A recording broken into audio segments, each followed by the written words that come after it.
आज की इस वीडियो में हम क्लास 11th का जो है चैप्टर 8 है आपका अध्याय 8 जिसका नाम है स्थानीय शासन। इसके जो है एमसीक्यू क्वेश्चन जो है करने वाले हैं। इससे पहले जो आपके जो फर्स्ट टर्म में चैप्टर थे उनका एमसीक्यू क्वेश्चन करवा दिया गया है और ये जो है लास्ट है आपका चैप्टर फर्स्ट बुक का एमसीक्यू का। ये लास्ट चैप्टर है जिसका नाम है स्थानीय शासन। इसके आज हम जो है इम्पोर्टेंट जो आ सकते हैं क्वेश्चंस आपके पेपर में वो करने वाले हैं। और उससे पहले बात कर लेते हैं टेलीग्राम ग्रुप के बारे में। अगर आपने अभी तक ज्वाइन नहीं किया है तो ज्वाइन कर सकते हैं। क्लास 10th 11 12th क्लास के लिए जो है आपके जो टेलीग्राम है वो चैनल बना दिए गए हैं। और अगर आपको मुझसे कोई भी क्वेश्चन पूछना हो तो ये मेरी इंस्टाग्राम आईडी है, आप यहाँ पर जाकर जो है मुझसे कोई भी क्वेश्चन पूछ सकते हैं। जो आपका डाउट होगा मैं तुरंत ही जो है रिप्लाई करके आपको बता दूँगा। चलिए चलते हैं चैप्टर की ओर। स्थानीय शासन पहले समझ लेते एक बार। मैं जो है आपको तो वैसे एमसीक्यू क्वेश्चन ही बताऊंगा, लेकिन एक बार मैं बता देता हूं कि स्थानीय शासन क्या होता है। जैसे कि मान लीजिए एक गांव है, यहाँ पर एक गांव है तो यहाँ इसे मान लीजिए आप, ये पूरा इंडिया है, ठीक है, पूरा इंडिया इसमें। और यहाँ पर जो है अलग अलग स्टेट है, ठीक है, अलग अलग स्टेट है, ये मान लेते हैं ऐसे। तो स्थानीय शासन क्या होता है, पहले तो स्थानीय मतलब समझिए। स्थानीय मतलब होता है पास, और शासन मतलब आप सभी जानते होंगे यानी पास का शासन। अब क्या है, पूरा जो देश है यहाँ पर एक केंद्र सरकार होती है जो सबको हैंडल करती है। फिर उसके नीचे एक राज्य सरकार बना दिया जाता है हर एक राज्य में, फिर वो हैंडल करती है। ये तो है नहीं कि केंद्र सरकार पूरा हर एक जगह जाकर शासन कर लेगी, नहीं। तो इसके लिए क्या अलग अलग जो है बनाए जाते हैं क्षेत्र। जैसे राज्य क्षेत्र मतलब राज्य जो है इसके ऊपर शासन करेगा। फिर राज्य में भी बनाया जाता है बहुत सारी चीज़ें। तो स्थानीय शासन होता है सबसे नज़दीक का शासन। सबसे नज़दीक का शासन, आप अगर जिस एरिया में रहते वहाँ पर भी कोई ना कोई जो है बैठता होगा। अगर आप गांव की साइड है तो वहाँ पंचायत होती है, और अगर आप शहर की साइड होंगे तो वहाँ पर क्या है, नगर पालिका, नगर निगम, ये जो है बनाया गया है। तो सबसे नज़दीक का शासन होता है स्थानीय शासन। तो इस चैप्टर में हम जो है इसके एमसीक्यू क्वेश्चन देखने वाले। सबसे पहला क्वेश्चन जो पूछा गया है कि पंचायती राज जो संस्था है उसके चुनाव की जिम्मेदारी किसकी होती है। जो मैंने पहले भी बताया चुनाव की जिम्मेदारी किसकी होती है अगर भारत में पूरा चुनाव कराना है। ऐसे ही जो है पंचायत जो है पंचायत राज होता है, तो उसका जो चुनाव होगा वो कौन कराएगा। आपके सामने ये ऑप्शन है, राज्य चुनाव आयुक्त, राज्य वित्त आयुक्त, केंद्र सरकार या राष्ट्रपति। तो इसमें जो राइट आंसर है आपका राज्य जो चुनाव आयुक्त है। राज्य के अंदर ही आपके जो है पंचायत राज आता है। पहले आपका पूरा इंडिया आ जाता है, फिर उसके अंदर आपके जो है कई सारे जो है स्टेट आ जाते, फिर स्टेट के अंदर ही जो है आपके पंचायत आ जाते, ये सारे आ जाते। तो आपको जो है चुनाव जो कराने की जिम्मेदारी होगी वो होगी आपकी राज्य चुनाव आयुक्त की। आई होप कि आपको समझ आ गया होगा। चलते अगले क्वेश्चन की तरफ।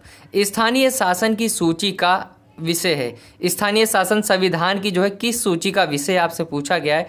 तो ये जो है स्थानीय शासन जो है, अब मैंने आपको बताया कि ये राज्य के अंदर आता है, तो ये राज्य सूची का जो है विषय है स्थानीय शासन।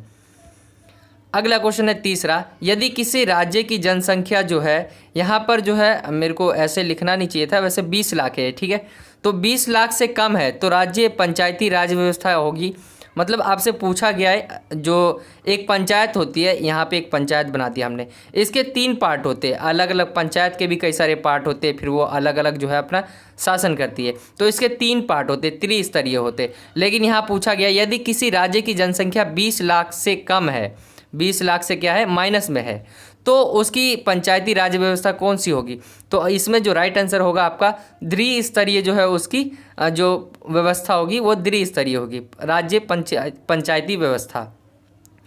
अगला क्वेश्चन देखते हैं, स्वतंत्र भारत में पंचायती राज व्यवस्था स्थापित करने का श्रेय प्राप्त किसको है। यहाँ पे पूछा गया जब हमारा देश जो है आज़ाद हुआ था तो उसके वक्त जो है किसी ने जो है पंचायती राज व्यवस्था जो है स्थापित करने का बोला गया था कि पंचायत भी होनी चाहिए। तो वो कौन से व्यक्ति थे जिन्होंने जो है, उनको श्रेय दिया जाता है कि इन्हीं के कारण जो है पंचायती राज व्यवस्था है। तो उसका जो राइट आंसर है आपका जवाहरलाल नेहरू जी थे जिन्होंने ये रखा था, और इन्हीं को ये श्रेय प्राप्त है। अगला क्वेश्चन देखते हैं 5वां, पंचायती जो राज्य दिवस है वो कब मनाया जाता है।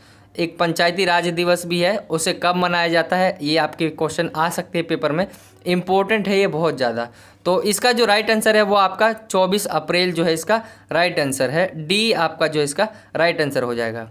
अगला क्वेश्चन देखते हैं। अगला क्वेश्चन है आपका छठा कि पंचायती राज का उद्घाटन राजस्थान के किस जिले में हुआ था। अब पंचायती राज व्यवस्था जो है स्थापित कर दी, जिनके जो श्रेय दिया जाता है उनको जवाहरलाल नेहरू को, लेकिन ये कहाँ पर हुई थी। आपसे स्टेट भी पूछ सकता है, जैसे राजस्थान किस राज्य में हुई, यहाँ पे पूछा किस जिले में हुई, तो ये राजस्थान के नागौर जिले में, ये जो है इसका राइट आंसर हो जाएगा। अगला क्वेश्चन देखते हैं। किस राष्ट्रीय नेता ने कोलकाता नगर निगम के अध्यक्ष के रूप में कार्य किया। अब जो है एक व्यक्ति थे, इनमें से कौन सा वो व्यक्ति था जो कोलकाता नगर निगम कहाँ होता है, शहर के इलाके में होता है, जहाँ पे गांव होता है वहाँ पे पंचायत होती है। तो यहाँ पे कोलकाता क्या एक डेवलप हम स्टेट कह सकते हैं, यानी राज्य में आ जाता है वो। तो नगर निगम के अध्यक्ष के रूप में कार्य किया, कोलकाता में जो है नगर निगम के अध्यक्ष के रूप में कार्य किया था, वो कौन से नेता थे। तो ये आपके सामने ऑप्शन है, और इसका जो राइट आंसर है वो है सी, सुभाष चंद्र बोस थे, जिन्होंने जो है कोलकाता में नगर निगम के अध्यक्ष के रूप में काम किया था। अगला क्वेश्चन देखते हैं। ग्राम पंचायत की आय का स्रोत क्या है। अब जैसे पंचायत आपने देखा, तो पंचायत के भी कई पार्ट होते हैं, जिसमें से ग्राम पंचायत है, ऐसे पंचायत होती है, इसका ग्राम पंचायत, जिला पंचायत, पंचायत, ब्लॉक समिति ऐसे कहते हैं। तो उसमें पूछा गया कि जो ग्राम पंचायत है उसकी आय का जो यानी पैसे का जो है मुख्य स्रोत क्या है, वो पैसा कैसे कमाती है।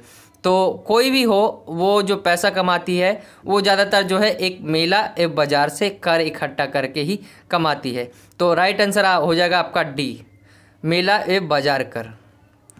अगला क्वेश्चन है। भारतीय संविधान के किस संशोधन में पंचायती राज संस्थाओं को संवैधानिक आदान प्रदान दिया गया है, मतलब किया गया है। तो इसमें पूछा गया है, एक बार दोबारा समझ लेते कि जो भारत का संविधान है उसके किस संशोधन में जो है पंचायती राज संस्थाओं को संवैधानिक आदान प्रदान किया गया है। पहले जो पंचायत हुआ करता था उसे संविधान के तौर पर जो है लीगल नहीं माना था, लेकिन फिर संशोधन होता है और फिर जो है पंचायत को जो है अपना लिया जाता है संविधान के तरीके से।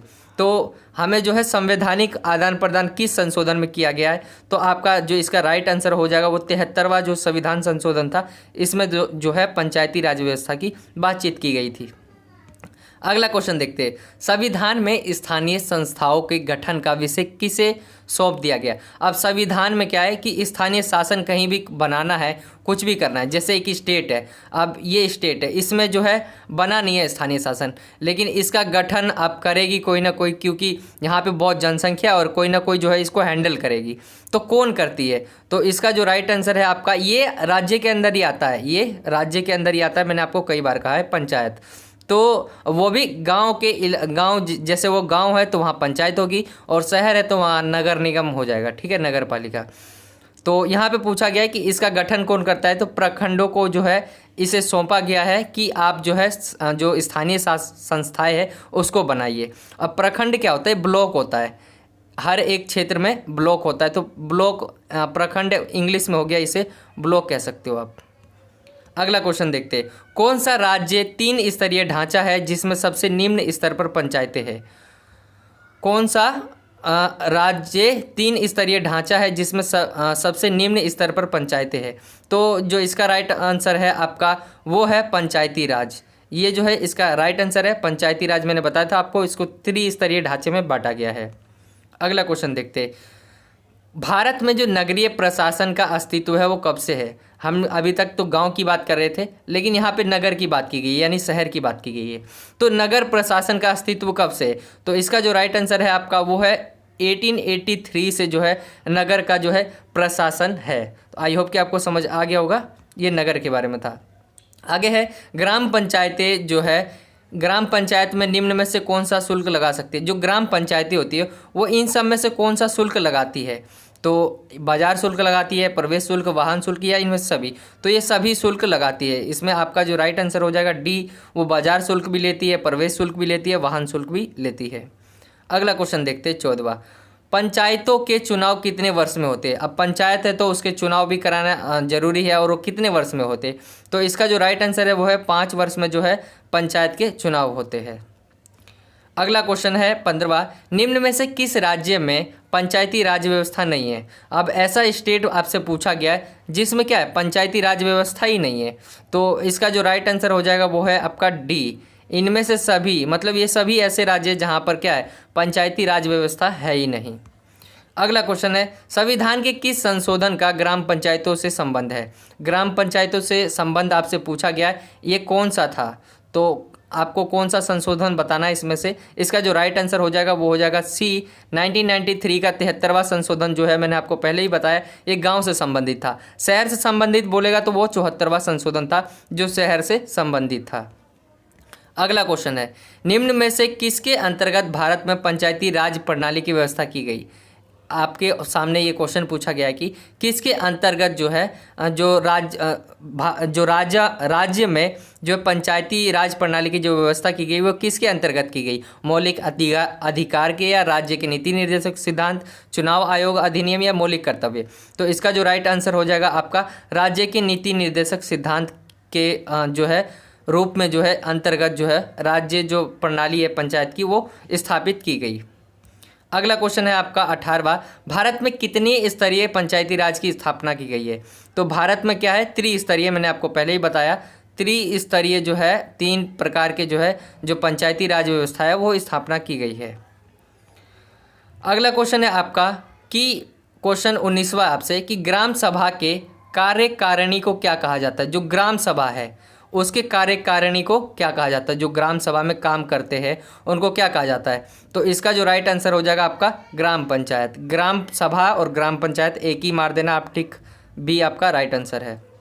अगला क्वेश्चन है, भारत में नगरीय प्रशासन किस वायसराय की देन है। जो नगरीय प्रशासन है, गांव में तो पंचायत होगी लेकिन नगर में जो है कोई ना कोई प्रशासन होनी चाहिए व्यवस्था, तो वो किसकी देन है। तो इसका जो राइट आंसर है वो है आपका लॉर्ड रिपन, बी जो है इसका राइट आंसर है। इन्होंने ही जो है इसकी धारणा दी थी, मतलब इनकी देन है जो नगर में जो शासन चलाए जाते हैं।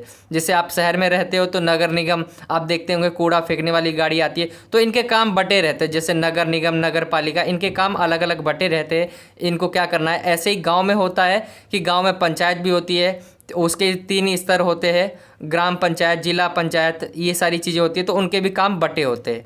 तो ये था आपका जो है स्थानीय शासन के जो है एमसीक्यू क्वेश्चन निकलने वाले जो इम्पोर्टेंट आ सकते हैं आपके एग्जाम में, यही था। वो 20 क्वेश्चन लिए हैं इसमें। आई होप कि आपको समझ आ गया होगा। और यही था आज का वीडियो। आपसे मिलता हूँ फिर एक नई वीडियो के साथ। जब तक के लिए जय हिंद, जय भारत, वंदे मातरम।